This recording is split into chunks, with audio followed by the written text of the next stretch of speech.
Keshod national highway પર એક કારે પલટી મારી હતી. અકસ્માત થયેલ કારમાંથી બિયરની બોટલ મળી આવી હતી અને કારમાં સવાર યુવક યુવતી ઈજાગ્રસ્ત થયા હતા.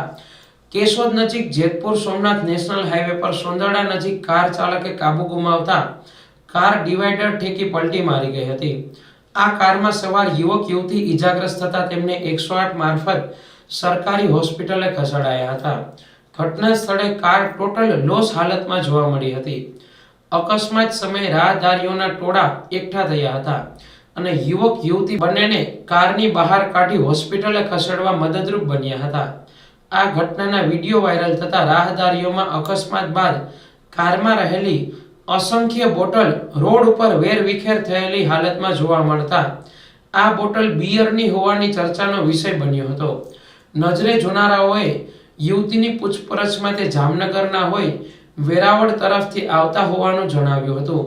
જો કે વાયરલ વિડીયોમાં રાહદારીઓ આ બંને યુવક યુવતી દીવથી આવતા હોય અને જામનગર જતા હોવાની ચર્ચાઓ કરતા જોવા મળ્યા હતા. 31 ડિસેમ્બરના બીજા દિવસે બનેલ આ સમગ્ર ઘટના પોલીસ માટે તપાસનો વિષય બની છે.